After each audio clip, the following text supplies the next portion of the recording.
Well, there's a year since Kevin Keegan walked out, sparking untold depression among Newcastle fans all over Tyneside. But I'll tell you what, the Samaritans could have written the script for the year since then, and it wouldn't have been anywhere near as dismal as what's unfolded. I know, you know, I think I've said it so many times, you actually couldn't write a script about this, and I think they actually did make a play, didn't they? Saying first it was called you couldn't make it up, and then it was you really couldn't make it up. Well, as it stands, you really couldn't make it up, could you? No, I mean, to be honest, Newcastle started the season pretty solidly. This time last year, they've got a real stuffing out off Arsenal. Yeah. A lot of teams get stuffed off Arsenal, but there was still that mood of sort of general cautious optimism.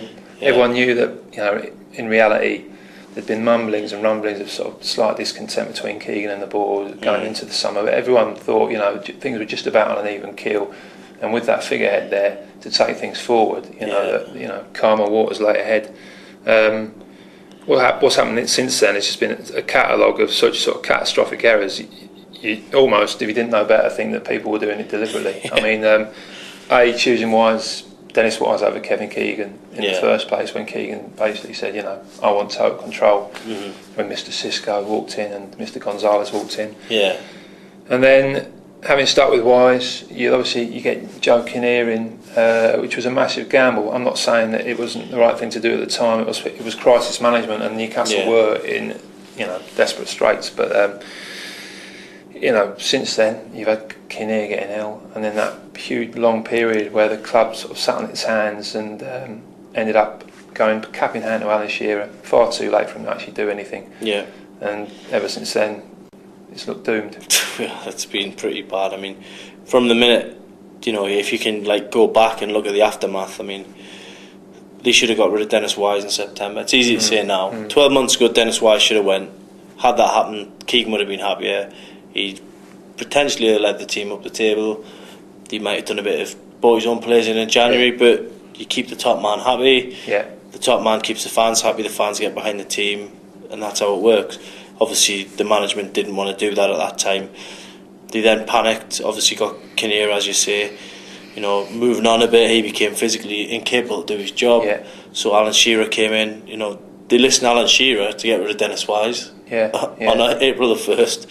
Why didn't listen to Keegan to get rid of Dennis Wise? So, having then done that, you think you give these guys a bit of credit, Mike Ashley and Derek Lambias, you give them that bit of credit. They then don't give Alan Shearer a contract, put the club up for sale, haven't made a great job of selling it because they haven't sold it. They've got Keith Harrison, who, you know, no disrespect, but it's just, as far as, from what I look at when I see Keith Harrison, you see bloke with a posh voice, supports Man United, doesn't really care about the situation, has failed to sell the club twice. And that's how I look at him, and I'm sure that the fans look at him in a similar sort of ilk, because it's been pretty hopeless so far. Yeah, I think even Keith Harris is now sick of setting these deadlines for sale, but even ridiculing them himself. So, I think if one word sums it all up for me, if I had to look for a reason in one word why Newcastle are where they are now compared to a year ago, I would say it's just complacency. Yeah, it was complacency that saw them just say goodbye to Kevin Keegan. They thought they could cope without him. It was complacency that saw them bring in a guy who hadn't managed in the Premier League for 10 years. Yeah. Thought that he could cope. Physically, he proved probably that he couldn't. Yeah. It was complacency that made them think, oh well, we can muddle on with Chris Hughton. Yeah. You know, in a terrible situation with the players, the morale of the team was at rock bottom. You know, a lot of players unhappy with the club. They thought he could get through it, he couldn't, and it was complacency, you know, which made them think that once Alan Shearer was through the door, everything was going to be all right. Yeah. You know, the fact was that, you know, the man upstairs himself could have come downstairs, you know, and done the job for those 5-6 weeks or whatever Shearer was here, 7 weeks, and he wouldn't have kept Newcastle up. And all through this summer, you know, when there've been no cash signings, we've had Danny Simpson through the door, and now Peter Lovenkrantz. Complacency, this sort of arrogant belief that things will work out okay. Now I don't know whether that's because the men concerned have operated that way in business in the past, I don't know, but complacency, you know, will basically take Newcastle at the very brink of oblivion, in my opinion. It's all very well saying, they're top of the Championship. They've done brilliantly to be top of the Championship. The players have got to be applauded for that. Chris Hughton's got to be applauded for that.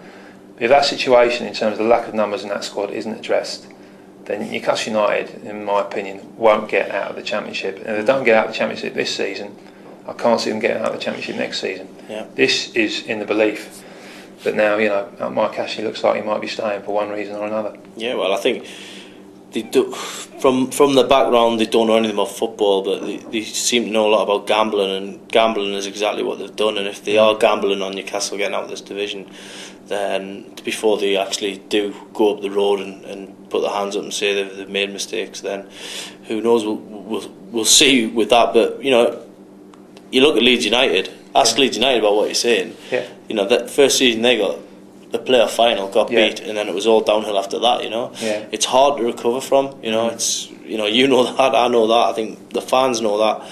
It's very difficult to recover and survive in the Championship. Look at Southampton, Charlton, all these teams that have slipped out of it. And football's changing now. You've got to have a plan. And at the minute, we just keep my heads above water. I know we're top of the table, but how long is that going to last? How long can the current players keep it up? How long can Chris Hughton continue to work miracles? How long can they go without getting this big injury crisis that happens every year? There's so much at stake here. Yeah, just questions, and few answers, sadly.